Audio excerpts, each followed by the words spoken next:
Bethany. Welcome to The Zone.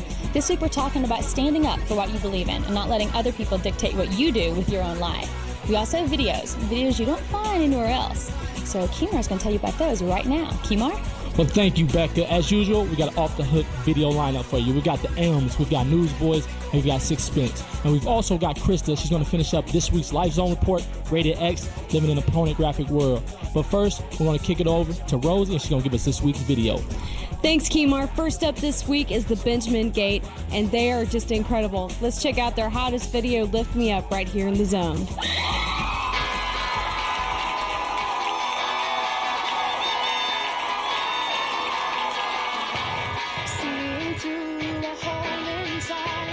Looking at this world of mine, all the words we've had to say, all the dreams to light the way. It's been fun though we've been apart, but it's only just begun. Far away from home, but baby, I'm not alone. Sunrises in black and blue, sunsets say I love you too. Said I had strength to stand my ground, said I had wings to fly. But baby, I'm not alone. Let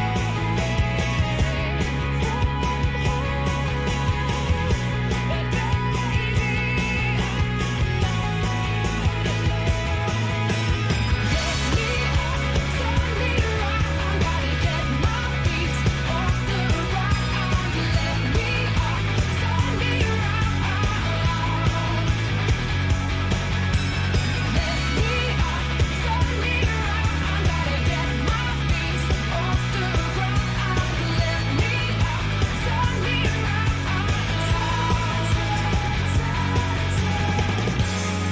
And every day away hurts a little more, hurts a little more. But every day away is easy to ignore.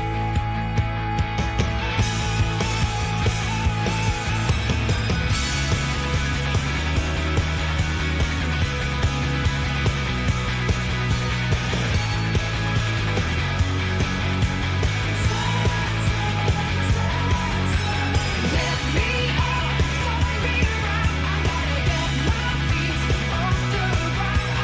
Let me up, turn me around.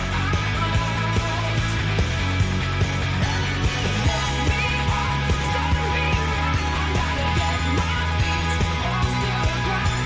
Let me up, turn me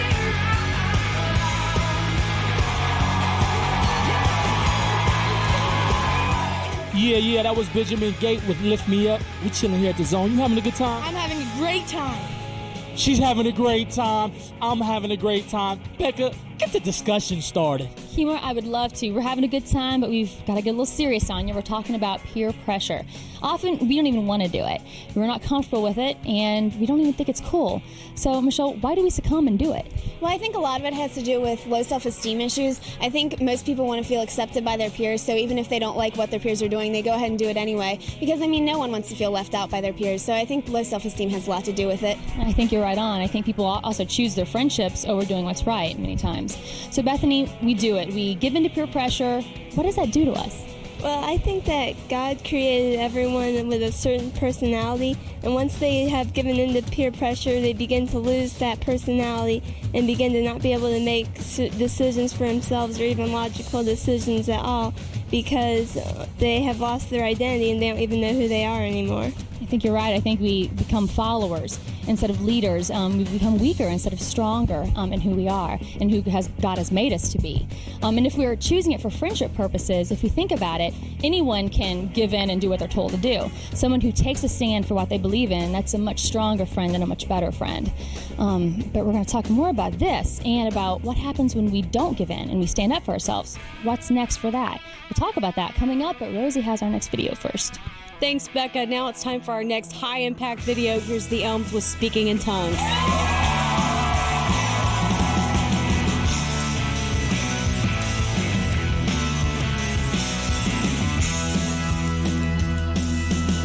the kind of face everybody knows. Run around barefoot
That was the M's with a hot video. Speaking in tongues, we got more great music coming up, y'all. I'm talking about the Newsboys, Sixpence, and we've also got that Life Zone report. But don't go nowhere. We're gonna take a real short break, but we'll be right back, chilling up here in the zone, baby.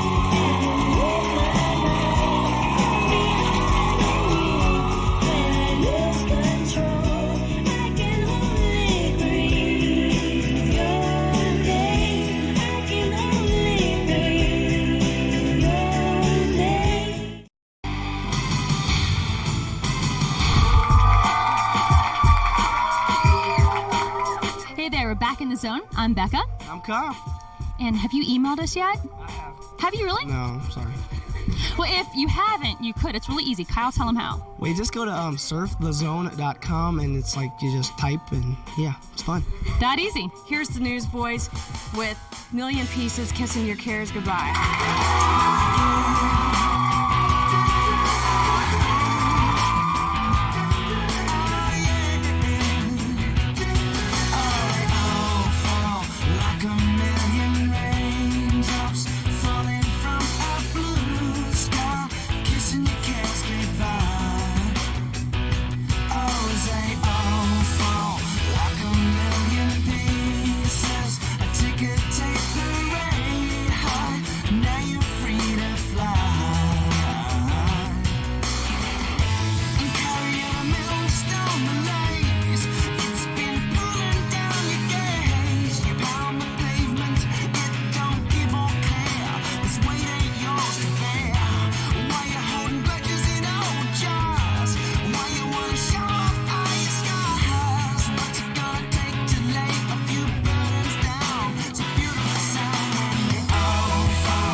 Pieces. Now it's time for our third and final segment on Rated X, Living in a Pornographic World. Crystal's been taking a look at this topic, and this week she's going to look at how peer pressure is connected to pornography. Here's our final lesson report on this topic.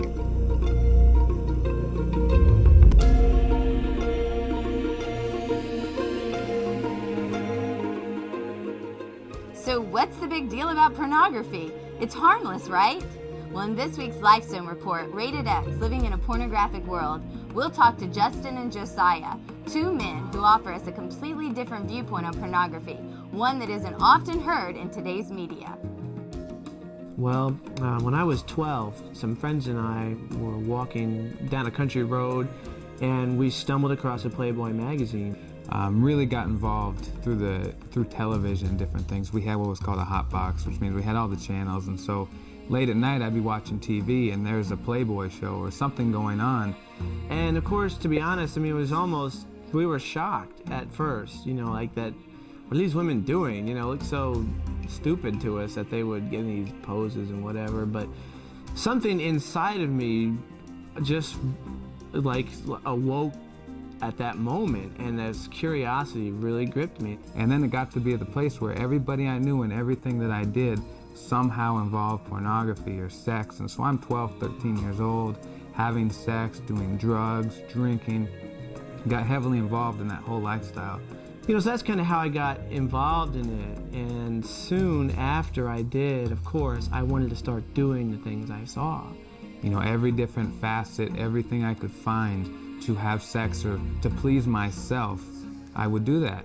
And as I grew up, I always maintained this very respectable, nice guy image. There would be families that they wouldn't let their daughter go out with just any guy. I mean, they wouldn't even let them go with a lot of guys, but I would show up and then, man, this guy, look at him, he's together, he's polite, respectful.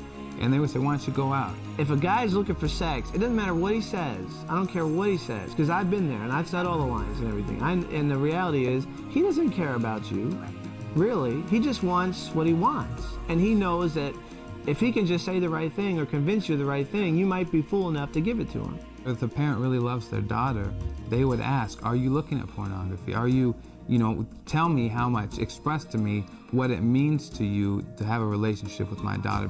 I began to basically give in to more and more the things I was feeding my mind with, like the pornography. I started seeing that there was more out there. There was harder stuff. You know, there was massage parlors where I could actually go and pay women to just do what I wanted. So I graduated college, and I became a teacher in a junior high school as a band director, and got married, and continued to just go to this other, like sin. You know, for me, I lost a lot of different things. I lost a career, I lost respect to different people. I'd gotten to the point where I was willing to start stealing money from my employer because I wanted it that bad. You know, when I was 13 looking at a Playboy magazine, I never thought, well, someday I'm gonna get so bad that to sleep with a prostitute, I'm gonna steal money from my boss and blah, blah, blah. I didn't think that, but it so warped me. It's a lie of the devil to get you to turn away from the one who will give you life and has truth and pleasures evermore at his right hand, which is Christ. And that was the thing that I was looking for so many years, was something that would truly satisfy. You know, and you're going to all these different things and the drugs and the sex and the relationships and emotional needs and all these different things, and I was looking in all the wrong places. And if whoever is listening to this will turn to Jesus as the thing, the one thing, then they'll be satisfied. Justin and Josiah have come full circle. With the power of God working in their lives, they're now able to help others who are addicted to pornography through the work of Pure Life Ministries. If you would like to know more about overcoming an addiction to pornography, call Pure Life Ministries at 1-800-635-1866 or check out their website at purelifeministries.org.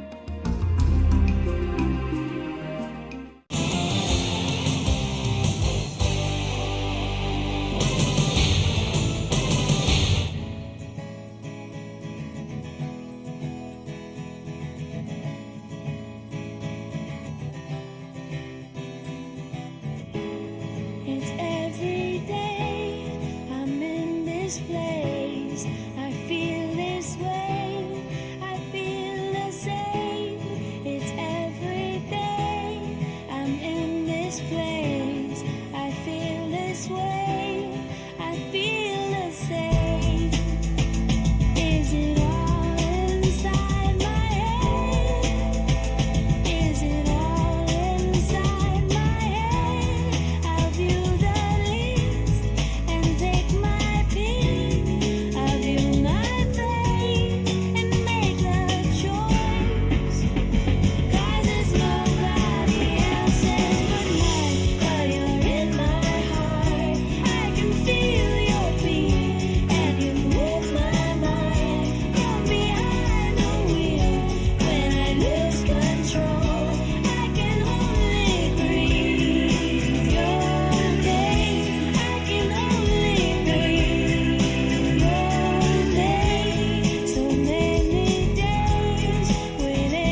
name? Matthew. What do you do? I'm a world leader. Are you having a good time? Wonderful. Great. Now, what's your name? Julia. Where do you go to school? Lakota West. What's your favorite band? Newsboys. What's your favorite band? CSN. All right. Well, let's kick it over to Kemar with the rest of this week's discussion. Thanks, Rosie. You guys are clowning over there, really, seriously. But check it out. We're going to finish up this week's topic. As you know, we've been talking a lot about peer pressure and why we conform to it and how it affects our own lives. The question I want to ask you guys is, what happens when we actually say, that's it, I'm not following the crowd anymore, I'm not succumbing to the peer pressure? What actually happens? That's the question I want you to think about. But first, I'm going to ask my dude, Vocab. He's all the way from Phoenix, y'all. Phoenix. We're going to ask him, how do we begin this process of actually saying, I'm not going to succumb to the peer pressure? How do we begin that process? The most important thing, the primary thing, is to know who you are in Christ, because if you know your maker, you can know why you were made. Okay, if you know your maker, you can know why you were made, then that, I guess you would know your purpose, your true purpose.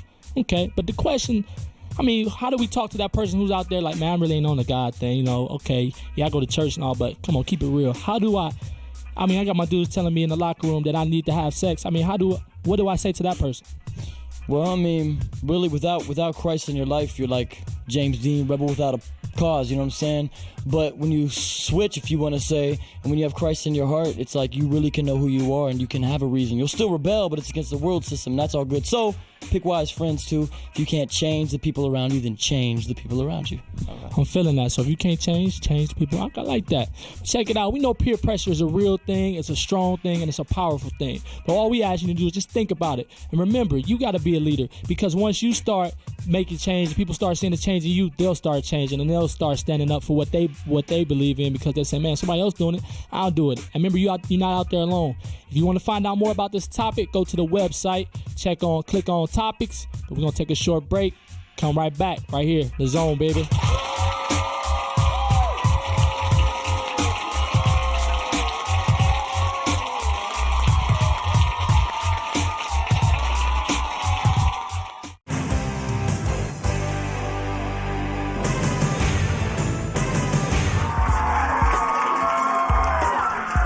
That is all we have time for, but we have a few shout-outs to do. I just want to say shout-outs to Mrs. Lammers, Mrs. Colburn, Miss McSwain, Amy Pritz, David Landingham, Michael McSwain, Amy Pritz. Good. See you guys next week.